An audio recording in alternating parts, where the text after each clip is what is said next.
नमस्कार दोस्तों, एक बार फिर से आप सभी का स्वागत है WPL यानी कि विमेन्स प्रीमियर लीग के एक और मुकाबले में। आज का जो मुकाबला होने वाला, एक तरफ मुंबई की टीम तो दूसरी तरफ यहां पर आरसीबी की टीम। इस मुकाबले में किसको करना है जीएल में कप्तान, किसको करना हेड टू हेड में कप्तान, इसी फॉर्मेट में आपके लिए लेकर आ चुके हैं जीएल की चार टीमें विथ लॉजिक के साथ। लास्ट मुकाबले में हमने जिस जिस लॉजिक का इस्तेमाल किया उस वाले लॉजिक का इस्तेमाल करके वन साइडेड विन किया, तो उसी तरीके से आज के भी इस मुकाबले में लॉजिक लगाने वाले और आपको बताएंगे कि किसको करोगे जीएल में कप्तान, किसको करोगे हेड टू हेड में कप्तान, जीएल के लिए कॉम्बिनेशन क्या होने वाले, पिच किस तरीके से होने वाले, सब कुछ आपको बताएंगे। चलिए बात करते हैं इस मुकाबले के बारे में। इस मुकाबले की बात की जाए तो मुकाबला मुंबई और इसके साथ ही यहां पर खेला जाएगा आरसीबी के बीच। अब मुंबई की टीम प्ले ऑफ में ऑलरेडी क्वालिफायर कर चुकी है, इसके साथ ही दिल्ली की टीम ने भी कर लिया। जबकि भाई साहब इनकी बात की जाए आरसीबी के बारे में तो आरसीबी के लिए थोड़ी दिक्कत आ चुकी है, क्योंकि अगर यूपी की टीम अपने बचे हुए मुकाबले जीतती है तो इनके चांसेस ना के बराबर हैं। अगर आरसीबी को पहुंचना है तो यूपी को हारना होगा, तभी इनके चांसेस ज्यादा ब्राइट हो पाएंगे। फिलहाल आज यूपी का मुकाबला चल रहा है, अगर यूपी जीत जाती है भाई साहब गुजरात से तो यूपी की टीम तीसरी टीम बन जाएगी प्ले ऑफ में क्वालिफायर करने वाली। ये टीम अपना लास्ट मुकाबला भाई साहब दिल्ली से 1 रनों से हार करके आ रही। चलिए जो गया बीत जाने दीजिए, लेकिन इस मुकाबले पर फोकस करेंगे क्योंकि आपको जीएल की बेहतरीन टीम बना करके देने वाले। फिलहाल ये मुकाबला मुंबई और आरसीबी के बीच खेला जाएगा। WPL सीजन 2 का मैच नंबर 19 खेला जाएगा। वीडियो तो स्टार्ट कर चुके हैं, लेकिन फिर से आपसे बताना चाहूंगा जिन लोगों को लाइक कर देना, चैनल को भी सब्सक्राइब कर देना। यह मुकाबला 12 मार्च को खेला जाएगा। टाइमिंग की बात की जाए तो इंडियन टाइम के अकॉर्डिंग शाम को 7:30 बजे से इस मुकाबले की शुरुआत होती हुई नजर आएगी। यानी कि जो टॉस होगा 7 PM से होगा। सारी अपडेट में 7 बजे से ही आपको अपने टेलीग्राम पर देता हुआ नजर आऊंगा। टेलीग्राम से नहीं जुड़ जाइएगा, नहीं पता कैसे जुड़ना, अभी आगे बताने वाला हूं। मुकाबला दिल्ली के अरुण जेटली स्टेडियम में खेला जाने वाला, तो कैसे जुड़ना है टेलीग्राम से फटाक से बताता हूं, देन उसके बाद आगे बढ़ता हूं। जुड़ने के लिए आपको क्या करना होगा, यहां पर भाई साहब आपको मोर का ऑप्शन नजर आओ, इस पर क्लिक करोगे। जब इस पर क्लिक करोगे तो इस तरीके की आपको लिंक नजर आएगी। यहां पर आप इस लिंक पर क्लिक करोगे तो एक और इस तरीके का पेज ओपन होगा। यहां पर दोस्तों आपको ज्वाइन करने का बटन मिल जाएगा, ऑप्शन मिल जाएगा, इस पर क्लिक करो, यहां से जुड़ जाइए। वो फ्री में सब कुछ टीम मिलते हैं। फ्री में मैं आपको हेड टू हेड की टीम यानी कि 2 member 3 member, mini grand league और मैच प्रिडिक्शन, टॉस प्रिडिक्शन सब कुछ प्रोवाइड कराता हूं। तो जाइए टेलीग्राम से जरूर जुड़ जाइए, क्योंकि जब सब कुछ फ्री में मिलता है तो जुड़ने में क्या भाई साहब जाता है, एटलीस्ट जाकर के चेक भी कर सकते हो। तो पहले चेक कर लीजिएगा, अगर आपको लगे बेहतरीन रिजल्ट दे रहा हूं तो जुड़िएगा जरूर। चलिए आगे बढ़ते हैं, बात करते हैं इस मुकाबले के लिए। यहां पर भाई साहब बात करेंगे वेदर रिपोर्ट के बारे में। तो ये टीम का दोस्तों कुछ मटेरियल ऊपर आ गया। चलिए ओवरऑल यहाँ की बात की जाए, वेदर रिपोर्ट के बारे में बात करें तो ओवरनाइट में मुकाबला खेला जाएगा। वेदर क्लियर रहेगा, टेम्परेचर 25 डिग्री सेल्सियस इधर का रहने वाला, हवाएं 10 किलोमीटर, और ह्यूमिडिटी की बात की जाए तो यहाँ ह्यूमिडिटी की बात की जाए ग्राउंड पर तो 18%, क्लाउड कवर 2% रहने वाला है। तो शुरुआत में गेंद थोड़ा हिल सकती, बट ओवरऑल यहाँ पर एक बार फिर से स्पिनर्स का बोलबाला रहने वाला है। चलिए बढ़ते हैं आगे, बात करते हैं इस मुकाबले के लिए पिच रिपोर्ट के बारे में। अब यहाँ की पिच की बात की जाए, बैटिंग फ्रेंडली विकेट होता है तो बल्लेबाजों को यहाँ पर मदद मिलती हुई नजर आएगी। शुरुआत के लगभग 5 ओवर में 5 ओवर्स में यहाँ पर ओवर में पेसर्स हावी रहेंगे, देन उसके बाद स्पिनर गेम में आने वाले हैं। तो बैटिंग फ्रेंडली विकेट है। इसके साथ ही बाउंड्री डायमेंशन की वो बात की जाए कि इस मुकाबले के लिए कितनी बाउंड्री डायमेंशन रहने वाली, वो भी आपको फटाक से बताते हैं।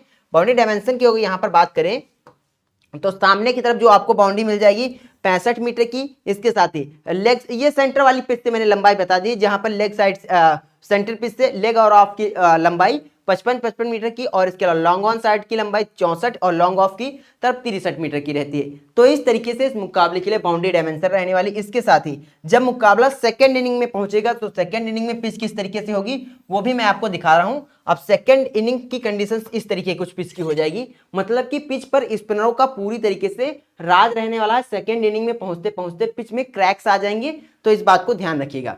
पिच पर स्पिनर्स को मदद मिलेगी, पेसर्स को उतना मदद नहीं मिलेगी। उम्मीद करते हैं पिच से लेकर के आपके डाउट क्लियर हो चुके होंगे। चले लास्ट 10 मुकाबलों की बात की जाए, जिसमें 6 WPL के मुकाबले शामिल हैं, बाकी डोमेस्टिक के मुकाबले शामिल हैं। टोटल 118 विकेट्स गिरे हैं लास्ट 10 मुकाबलों में। 55 विकेट पेसर्स को, 63 विकेट स्पिनर को मिले। तो मैं पहले ही बता रहा था भाई साहब स्पिनर ज्यादा विकेट चटकाती हैं, और स्पेशली इस मुकाबले में भी ज्यादा ही विकेट चटकाने वाले हैं। चलिए आगे बढ़ते हैं और बात करते हैं कि आखिरकार टोटल मैचेस के बारे में। तो 6 मुकाबलों के रिजल्ट आ चुके हैं। 5 मुकाबले में बैटिंग फर्स्ट करते हुए टीम ने जीता था, और एक मुकाबले में चेज करने वाली टीम ने जीता। इस मुकाबले में भी एक बार टीम टॉस जीत करके पहले बल्लेबाजी करना चाहेंगे और जो पहले बल्लेबाजी करेगा उनके जीतने के चांस तकरीबन 80% होते हुए नजर आएंगे इस मुकाबले में। चलिए अब आगे बढ़ते हैं और बात करते हैं यहाँ पर हेड टू हेड के बारे में। दोनों टीमें डब्ल्यूपीएल के इतिहास में 3 बार आमने सामने भिड़ चुकी हैं। भाई साहब 3 बार भिड़ी, सीजन 1 के अंतर्गत 2 बार और इस सीजन 1 बार भिड़ी और 3 के तीनों बार मुंबई ने जीता है, बेंगलुरु का खाता नहीं खुला। तो ये मुकाबला बेंगलुरु के लिए बहुत जरूरी है भाई साहब और बड़े मार्जिन से जीतना जरूरी है, क्योंकि अगर कहीं यूपी के बराबर पॉइंट हुए तो फिर नेट रन रेट एक मसला बन जाएगा। तो बड़ी अंतर से आज के मुकाबले में यूपी यहाँ पर आरसीबी को जीतना होगा। लास्ट 5 मुकाबलों की बात की जाए, यहाँ पर मुंबई की टीम 3 मुकाबले लास्ट 5 में से जीत करके आ रही है। आरसीबी की बात की जाए सिर्फ 1 मुकाबले में जीत करके आ रही है। तो यहाँ पर ये इनके लिए बहुत निराशाजनक खबर है। देखते हैं कौन सी टीम जीतेगी, आपकी क्या प्रेडिक्शंस रहने वाली। ओवरऑल मेरी यही प्रेडिक्शन, जो पहले बल्लेबाजी करने वाला है। चलिए अब आगे बढ़ते हैं और बात करते हैं इस मुकाबले के लिए प्लेइंग 11 के बारे में। तो यहाँ पर मुंबई की बात की जाए मोस्ट लाइकली इसी प्लेइंग 11 के साथ उतरती हुई नजर आएगी जो आपकी स्क्रीन पर है। Hayley Matthews, Yastika Bhatia, Nat Sciver Brunt, Harmanpreet Kaur, Amelia Kerr, Amanjot Kaur, पूजा वास्त्रकर, संजीवी सजना, हुमायरा काजी और साइका इसाक, शबनम इस्माइली होने वाले हैं। तो ये होने वाली है मुंबई टीम की प्लेइंग 11। शुरुआत में ओवर कौन कौन कराएगा, मतलब पावर प्ले में, तो यहाँ पर शबनम इस्माइली आपको ओवर कराती हुई नजर आएंगी। बाकी कभी कभी इनकी तरफ से भाई साहब हेली मैथ्यूज भी शुरुआती ओवर कराती हुई नजर आती हैं। तो एक तो यहाँ पर यहाँ पर हो जाएंगे शबनम इस्माइली, दूसरी आपको मिल जाएंगी यहाँ पर हेली मैथ्यूज। तो ये 2 खिलाड़ी शुरुआत में ओवर कराएंगे और तीसरी खिलाड़ी की बात की जाए तो तीसरी खिलाड़ी के तौर पर अगर ये जाएंगी तो भाई साहब यहाँ पर नेट सैवरमेंट के साथ जा सकती हैं। बाकी शुरुआती ओवर शबनम इस्माइली और हेली मैथ्यूज ही कराती हुई नजर आएंगी। वो अलग बात, पिच से पेसर्स को शुरुआत में मदद मिलेगी, लेकिन लास्ट मुकाबलों में शुरुआती ओवर यही लेकर के आई थी। इस मुकाबले में भी इनके चांसेस हैं। चलिए अब आगे बढ़ते हैं और बात करते हैं खिलाड़ियों के आंकड़ों के बारे में। देन उसके बाद बताएंगे किसको करना है जीएल में कप्तान, किसको करना है हेड टू हेड में भैया कप्तान। वीडियो पसंद आ रही हो तो लाइक करते रहो भाई साहब। तो हेली मैथ्यूज की बात की जाए, अच्छा प्रदर्शन आ नहीं रहा है इस मुकाबले में। अगर बैटिंग फर्स्ट कर रही है हेली मैथ्यूज, बैटिंग फर्स्ट अगर करती हैं तो बैक करना है और उस कंडीशन में कप्तान ट्राई करना, वरना बैटिंग अगर सेकंड करती हैं तो सिर्फ एज अ प्लेयर बैक करना है। हेड टू हेड में 3 मुकाबलों में 127 रन है, 3 विकेट भी हैं, 63 की एवरेज से बल्लेबाजी की। इसीलिए मैं कह रहा हूं भाई कप्तान कर लेना है, क्योंकि खेलना पसंद करते हैं। वेन्यू पर उतना ठीक ठाक रिकॉर्ड नहीं, रिसेंट फॉर्म आपकी स्क्रीन पर है। फिर बैक करके चलाएं। यहाँ पर यास्तिका भाटिया की बात कीजिए। अब भाटिया लास्ट मुकाबले में 49 रनों की पारी खेल करके आ रहे हैं। तो इस मुकाबले में फिर एक बार अगर बैटिंग फर्स्ट आती है तो इस प्लेयर को बैक करना, अगर बैटिंग सेकंड आती है तो दोनों में से एक को ड्रॉप करना। फिर मैं रिकमेंड कर दूंगा आप भाटिया को ड्रॉप कर देना। फिलहाल भाटिया इस मुकाबले के लिए थोड़ा रिस्की पिक हो सकती हैं। अगर आप एक थोड़ा रिस्क लेकर की टीम बना रहे हो तो ड्रॉप भी कर सकते हो। बाकी नेट सैवरमेंट इंपॉर्टेंट होंगी, हरमन इंपॉर्टेंट होंगी, अमिलिया कर इंपॉर्टेंट होंगी। इन तीनों खिलाड़ियों के बारे में बात नहीं करेंगे, मोस्ट इंपॉर्टेंट होने वाले। बाकी हरमन की बात कीजिए, लास्ट मुकाबले में 95 रनों की पारी नाबाद आई थी, लेकिन इस मुकाबले में बहुत से लोग इस प्लेयर को एक बार फिर से अपना कप्तान बना देंगे। मैं भी बताऊंगा आपके लिए पूरी तरीके से, मैंने टीम लगाकर रखी, एक एक खिलाड़ी को बताऊंगा। इस प्लेयर को बहुत से लोग कप्तान बना देंगे, लेकिन कप्तान के लायक इस मुकाबले में ये प्लेयर नहीं होने वाले। हो सकता है शायद ये खिलाड़ी इस मुकाबले में अवेलेबल ही नहीं, अब खेलना तो पड़ेगा क्योंकि नंबर 1 पर जाने का प्रयास करेंगे तो खेलेंगी, लेकिन कप्तान की सॉलिड पिक नहीं होने वाले। अमिलिया कर इंपॉर्टेंट होने वाली, इस प्लेयर को बैक कर लेना। रिकॉर्ड इनके स्क्रीन पर है, ज्यादा इसके बारे में हम लोग बात नहीं करने वाले। इसके अलावा अमनजोत कौर की बात की जाए, फिलहाल उतना आपके लिए सेफ पिक नहीं होने वाले। यहां पर ये 42 रनों की पारी कब आई थी, जब ये टीम पूरी तरीके से कोलैप हो गई थी, तब यहां पर इनके बल्ले से निकली थी 42 रनों की पारी। फिलहाल इस मुकाबले में वैसा कुछ नहीं होने वाला, तो इस प्लेयर को ड्रॉप कर देना। बाकी वेन्यू हेड टू हेड में 2 मुकाबले खेले, बल्लेबाजी और गेंदबाजी कुछ नहीं किया, व्यर्थ ही गई हैं। चलिए बढ़ते हैं आगे, बात करते हैं पूजा वास्त्रेकर के बारे में। लास्ट मुकाबले में भी मैंने बताया था वास्त्रेकर 1 विकेट के ऊपर नहीं चटका पाएंगे, 1 ही विकेट चटका है। लेकिन इस मुकाबले में अगर बॉलिंग फर्स्ट कर रही है तो यहाँ पर 2 विकेट चटकाने के चांसेस हैं, और बॉलिंग सेकंड करते हैं तो फिर मैं कहूंगा विकेटलेस इस मुकाबले में जा सकते हैं। तो बॉलिंग फर्स्ट में बैक कर लेना, बॉलिंग सेकंड में ड्रॉप कर देना। वेन्यू और हेड टू हेड में सेम विकेट है, सेम मैचेस हैं।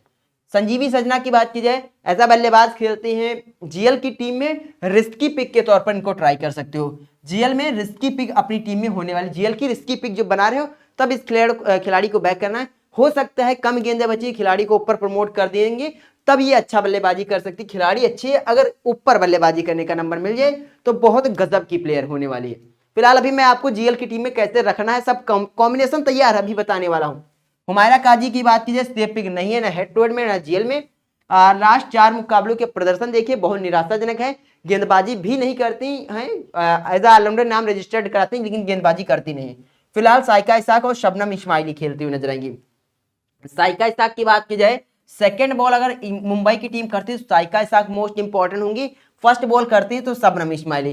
तो आप ये इन दोनों को इस तरीके से रिवर्स कर लीजिएगा, क्योंकि अगर फर्स्ट बॉल आती है तो शबनम इस्माइली, सेकंड बॉल मुंबई की आती है तो यहाँ पर साइका इसाक, दोनों में से एक ही के साथ चलेगा। मैंने बताया इसी तरीके से रिवर्स करके चलना है, वो मैं आपको सब कुछ टेलीग्राम पर बता दूंगा, और टेलीग्राम से नहीं जुड़े हो तो जुड़ जाएगा, लिंक आपको इस वीडियो के डिस्क्रिप्शन में मिल जाएगा।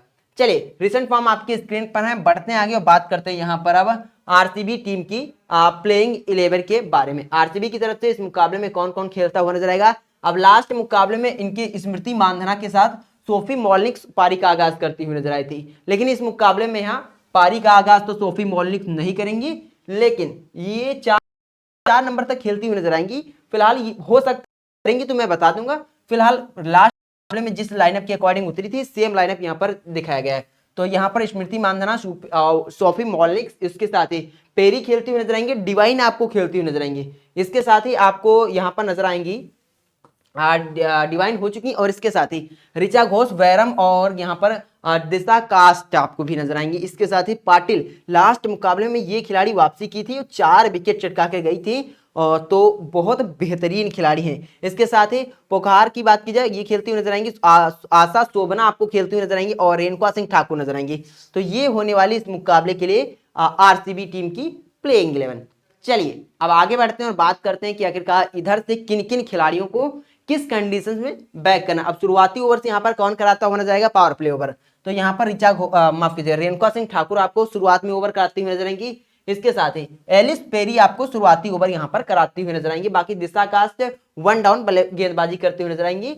बाकी यहाँ पर शुरुआती ओवर यही दोनों खिलाड़ी कराती हुई नजर आएंगी। बाकी डेथ में गेंदबाजी कौन करता हुआ नजर आएगा, जॉर्जिया वैरम आपको डेथ में गेंदबाजी करती हुई नजर आएंगी। और इसके अलावा जी आखिरी 19वां और 18वां 20वां ओवर यही कराती हुई नजर आएंगी। डेथ में एक तो जॉर्जिया वैरम हो गई, दूसरी आपको श्रेंका पाटिल, तो ये लगभग 17 ओवर से पहले अपने ओवर समाप्त कर देंगे। फिर दिशा कास्ट या फिर यहाँ पर मॉलिक्स के साथ जा सकती हैं, और यहाँ पर डिवाइन भी शुरुआती ओवरों के तुरंत बाद गेंदबाजी कराती हुई इस मुकाबले में नजर आएंगी। चलिए अब आगे बढ़ते हैं और बात करते हैं यहाँ पर स्मृति मानधना के बारे में। अब मानधना बैक टू बैक 2 मुकाबलों में फ्लॉप हुई है। मैंने लास्ट मुकाबले में बताया था, क्लियर लाइव में बताया था, यहाँ पर भी बताया था कि स्मृति मानधना फ्लॉप होंगी, लेकिन इस मुकाबले में मैं आपसे फिर से बता रहा हूँ, बैक कर लेना। ये इस मुकाबले के लिए ट्रम्प प्लेयर होने वाली, बड़ी मैच की बड़ी खिलाड़ी, इस मुकाबले में इस खिलाड़ी का 50+ आने वाला है, तो इस प्लेयर को बैक करके चलना है।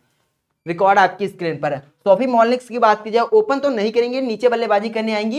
यहाँ पर 33 रनों की पारी जरूर खेली, लेकिन बहुत लो स्ट्राइक रेट के साथ हिटिंग पावर प्ले में बल्लेबाजी करनी आई थी। तो तकरीबन अच्छी कम गेंदों के साथ अगर 33 रन बनाती तो अच्छी बात थी। गेंदें अच्छी खासी खेल गई थी, तब 33 रन आए थे, तो वहां से एक पॉइंट बन रहा था कि ये हारी है टीम। चलिए वो अलग बात है, बैक करके चलना है। इसके अलावा एलिसा पेरी और सोफी डिवाइन मोस्ट इंपॉर्टेंट होंगी। इसके साथ ही ऋचा घोष, एक बार फिर से बहुत से लोग अपनी टीम में बैक करेंगे, और बहुत से लोग सेफ के तौर पर सीवीसी ट्राई करेंगे, लेकिन सेफ सीवीसी नहीं होने वाली है ऋचा घोष। फिलहाल बैक करके चलना है, क्योंकि 3 मुकाबलों में यहाँ पर 21 की एवरेज से बल्लेबाजी और वेन्यू पर 40 की एवरेज से बल्लेबाजी करती है, तो बैक कर लेना। जॉर्जिया वैरम की बात कीजिए, ये इंपॉर्टेंट खिलाड़ी होने वाले, क्योंकि लास्ट मुकाबले में विकेटलेस रही थी, 12 रन जरूर बनाए थे, तो बहुत से लोग बैक करेंगे, लेकिन एज अ प्लेयर बैक करेंगे। लेकिन इस मुकाबले में एक बार कप्तान बनाइए, ये खिलाड़ी वो है जो अगर फ्लॉप हुई तो बैक करना, वापसी करना जानती है, तो इंपॉर्टेंट प्लेयर होने वाली। नहीं कप्तान तो एटलीस्ट वाइस कप्तान जरूर ट्राई कर लेना। चलिए अब आगे बढ़ते हैं और बात करते हैं यहाँ पर दिशा कास्ट के बारे में। फिलहाल उतना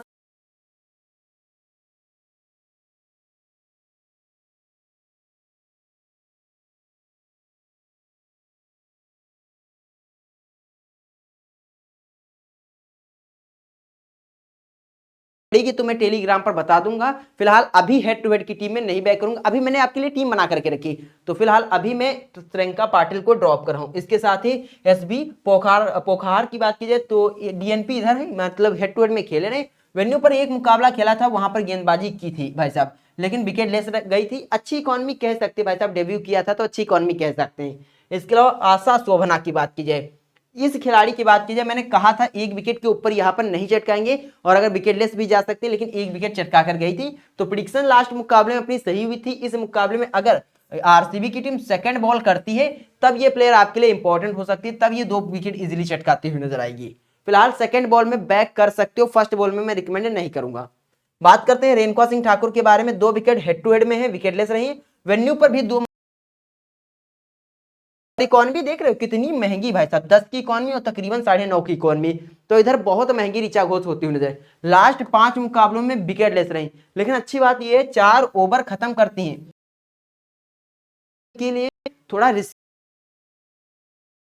इसलिए जब आरसीबी बॉल फर्स्ट करे तो इस प्लेयर को ट्राई के बारे में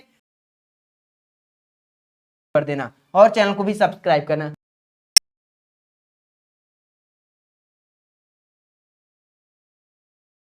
के बाद रिस्क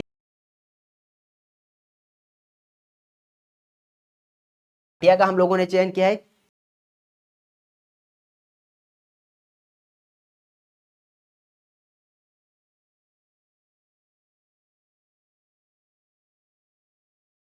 होने वाला है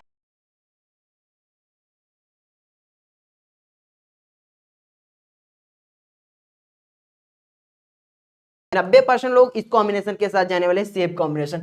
इसके अलावा दूसरे कॉम्बिनेशन की बात की जाए तो ऋचा घोष और इसके साथ ही या स्मृति मानधना, हरमनप्रीत कौर और इसके साथ ही संजीवी सजना, जीएल की टीम की बात कर रहे हैं। इसके अलावा Ellyse Perry, Hayley Matthews, Nat Sciver Brunt, Amelia Kerr, Shabnim Ismail, Georgia Wareham, Shreyanka Patil, और इस वाले कॉम्बिनेशन को बहुत ज्यादा 20% लोग यूज करने वाले, 20% से ऊपर इस कॉम्बिनेशन में लोग नहीं होने वाले हैं। तो ये जीएल के लिए एक इंपॉर्टेंट पिक हो सकती है। हालांकि यहाँ पर जो मैंने हरमनप्रीत को कप्तान बनाया, इनके तौर पर आप कप्तान यहाँ पर स्मृति मानधना को बना सकते हो, तो इस कॉम्बिनेशन को ट्राई कर लेना। इसके साथ ही बात करते हैं एक और कॉम्बिनेशन के बारे में। तो इस कॉम्बिनेशन की ओर बात करें तो यहाँ पर ऋचा घोष होने वाली, इसके साथ ही स्मृति मानधना और हरमनप्रीत कौर होने वाली, शेफाली वर्मा होने वाली, मैथ्यूज, नेट सेवरब्रंट, डिवाइन और इसके साथ ही अमिलिया कर और इसके साथ ही Sophie Molineux, Shabnim Ismail, Georgia Wareham safe team होने वाली। इसके साथ भी लगभग 50% लोग जरूर जाते हुए नजर आएंगे। तो इसमें लेकिन कप्तान जो मैंने बताया है इसमें बहुत ज्यादा 10% लोग ऋचा घोष को वाइस कप्तान करेंगे, लेकिन ये कॉम्बिनेशन ट्राई किया जा सकता है। लेकिन सबसे यूनिक कॉम्बिनेशन ये वाला होगा, तो इस कॉम्बिनेशन को भी ट्राई कर सकते हो। तो ये हुई आपके लिए जीएल की टीम। अब आगे बढ़ते हैं और बात करते हैं रिस्की प्लेयर और सेफ प्लेयर के बारे में। तो सेफ सबसे पहले कप्तान वाइस कप्तान की बात की जाए, इस मुकाबले के लिए सेफ सीवीसी स्मृति मानधना होंगी, एलिस पेरी होंगी, हेली मैथ्यूज होंगी, नेट सेवरब्रंट होंगी, अमिलिया कर होंगी, जॉर्जिया बैरम होंगी। जॉर्जिया बैरम थोड़ा रिस्की हो सकती है, लेकिन मोस्ट लाइकली सेफ ही होने वाले हैं। तो ये सेफ कप्तान और कप्तान की एक इंपॉर्टेंट चॉइस है। अब रिस्की प्लेयर की बात की जाए इस मुकाबले में, हरमनप्रीत कौर इस मुकाबले में मेरे को रिस्की लग रही। इसके अलावा संजीवी सजना रिस्की होंगी, डिवाइन रिस्की लग रही, और इसके अलावा सोफी मॉलिक, रेणुका सिंह ठाकुर, वास्तेकर, साइका इसाक और आशा शोभना होने वाली। तो ये रिस्की प्लेयर होने वाले हैं। तो उम्मीद करते हैं भाई साहब आपको इस वीडियो में दी गई हुई जानकारी काफी ज्यादा पसंद आई होगी। पसंद है वीडियो को लाइक कर दो, चैनल को सब्सक्राइब करो, और हाँ ये फाइनल टीम नहीं, फाइनल टीम आपको टॉस के बाद मैं टेलीग्राम पर दूंगा, नहीं जुड़े हो जुड़ जाना, लिंक इसी वीडियो के डिस्क्रिप्शन में मिल जाएगा। फिलहाल वीडियो देखने के लिए आपका बहुत बहुत धन्यवाद।